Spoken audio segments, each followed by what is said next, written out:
Salam sejahtera, terima kasih karena bersama dengan saya di Nazilin Unity Channel. Isu hangat malam ini, MKT UMNO dijangka buat keputusan kerjasama BNPH Sabah malam ini. Menjadi persoalan ialah, adakah BNPH akan meneruskan kerjasama seperti yang berlaku di Putrajaya atau di Persekutuan untuk pilihan raya negeri Sabah pula? Kalau itu berlaku, apa agak-agaknya akan terjadi dalam sejarah politik di Sabah? Ramai yang kata Pakatan Harapan perlu bekerja sama dengan BN.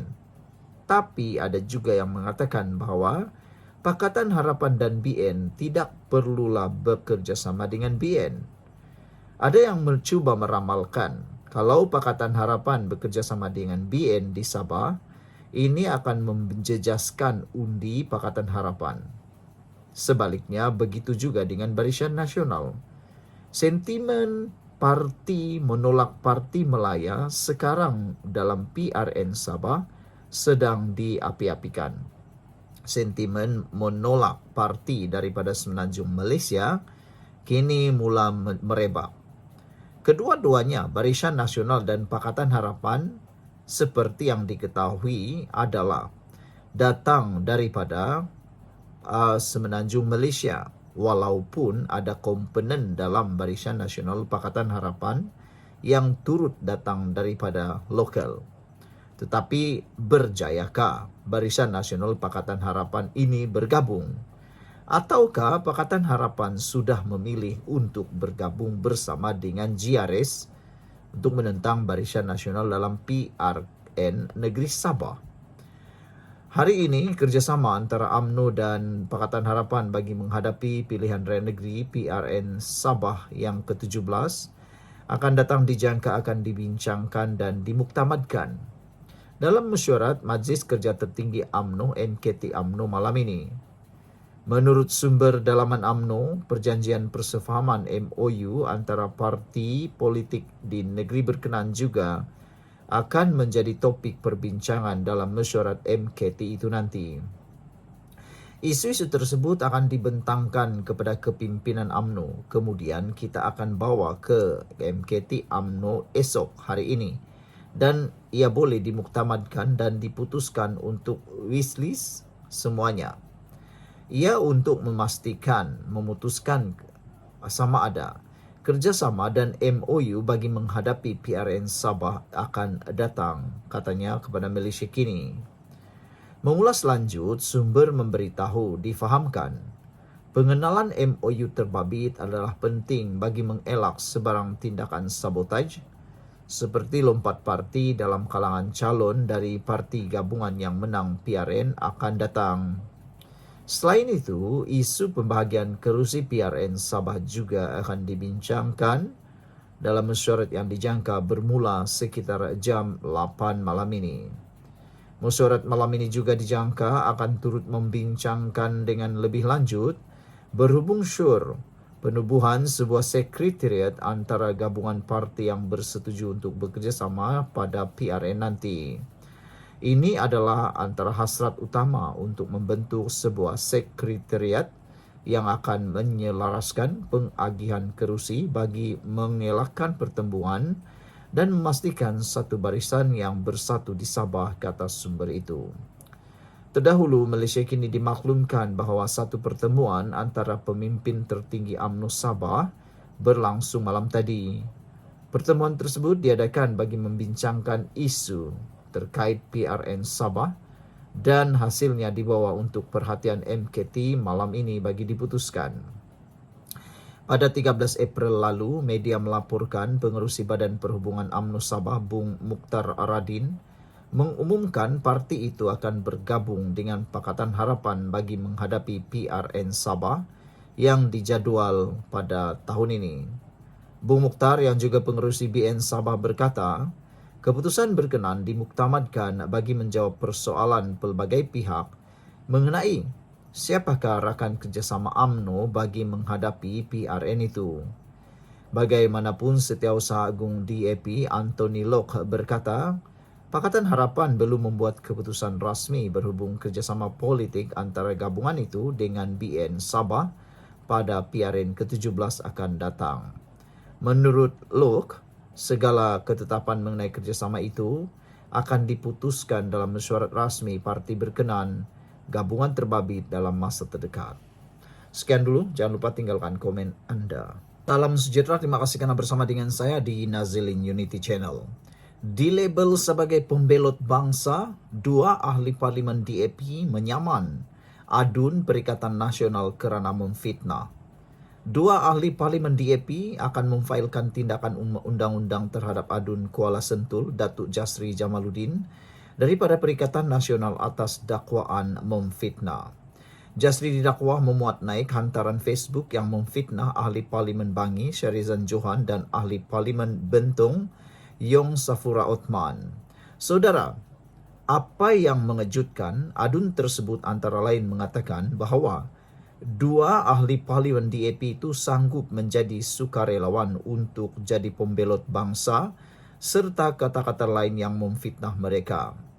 Saudara, menurut saya bacakan kepada anda tulisan sendiri daripada ahli parlimen iaitu Syarizan Johan. Beliau menulis di Facebook sebagai ahli parlimen Bangi dan Yong Safura sebagai ahli parlimen Bentong tentang perkara ini, dan dengarkan apa komen daripada netizen yang mengejutkan kita semua. Adun Perikatan Nasional Pahang memfitnah, tindakan undang-undang akan dimulakan, kata tulisan Syarizan Johan. Semalam adun Kuala Sentul Pahang, Datuk Jasri Jamaluddin daripada Perikatan Nasional PN telah memuat naik status yang mengandungi kata-kata yang memfitnah kami di laman Facebook beliau.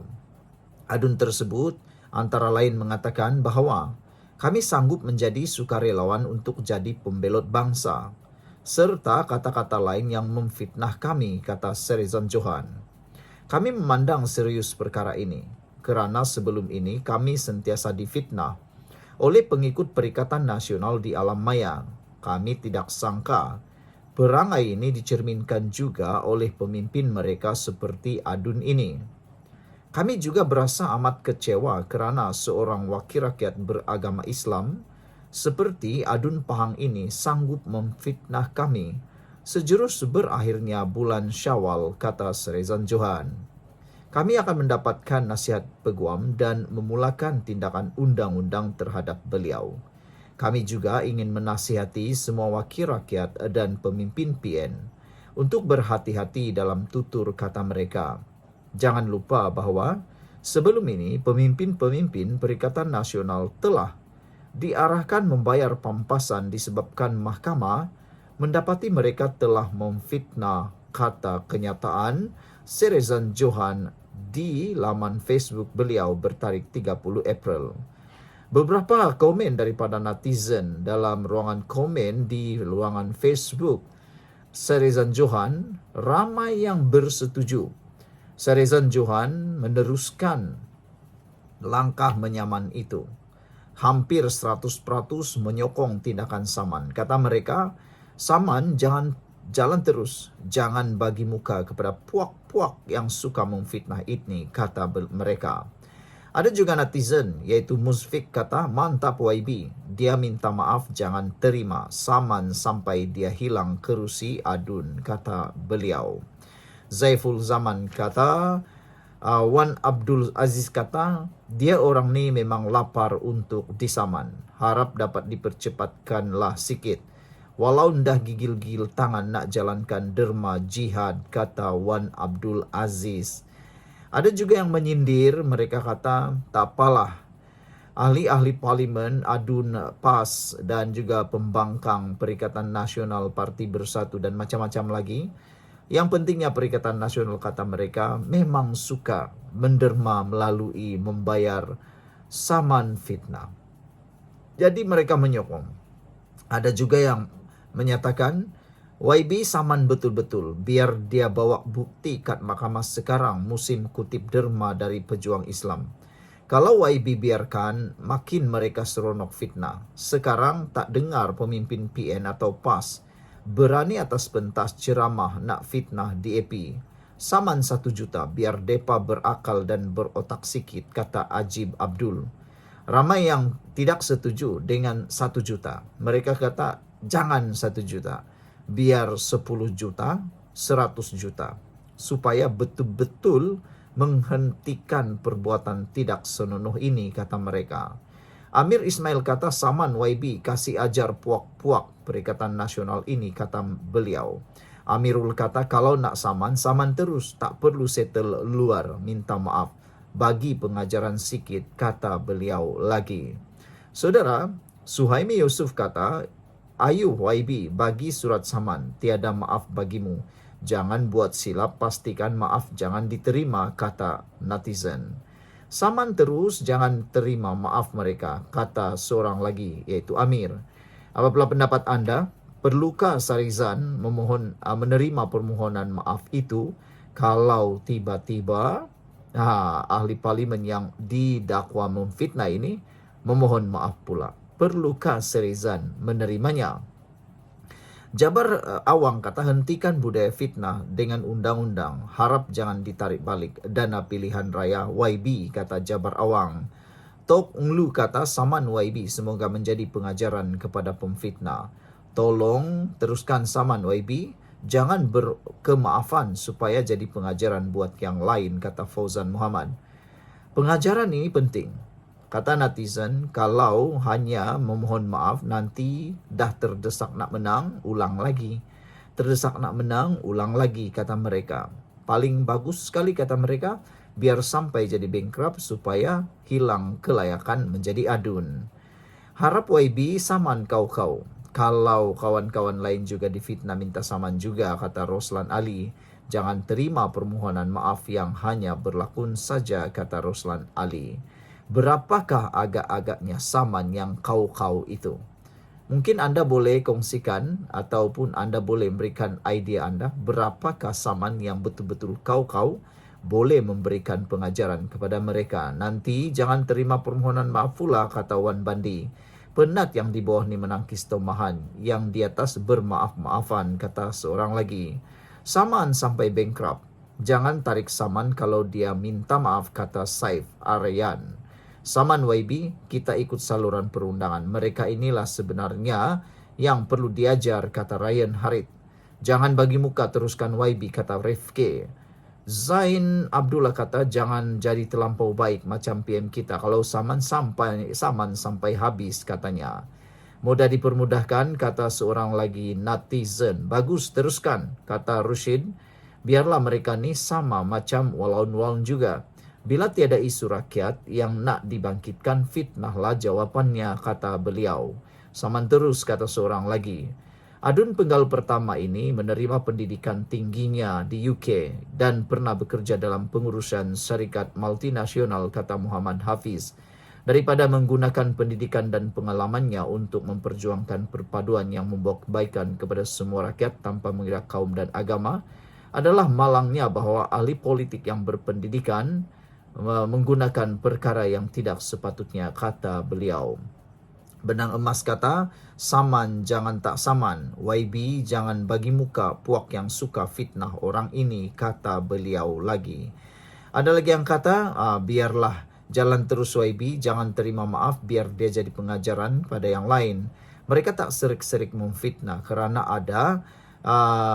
ada perkara yang mungkin meyakinkan mereka, kata seorang lagi. Ada Azhar kata, cuba tanya adun itu, apa maknanya pembelot? Rujuk Kamus Dewan jika tak pasti atau memang adun ini tak lulus SPM, kata beliau. Saudara dah bersama DAP sekian lama, bukannya keluar masuk parti lain sebelum jadi DAP kan? Dan saudara jadi ahli parti yang sah di sisi undang-undang sebuah negara demokrasi. Jadi di mana logiknya tuduhan pembelot bangsa dan tanah air? Lainlah kalau tuan jadi ahli parti PN dah jadi gunting dalam lipatan dan merusakkan PN dari dalam seperti yang dilakukan Dr. Akmal, kata beliau. Sekian dulu untuk kali ini. Jangan lupa tinggalkan komen anda.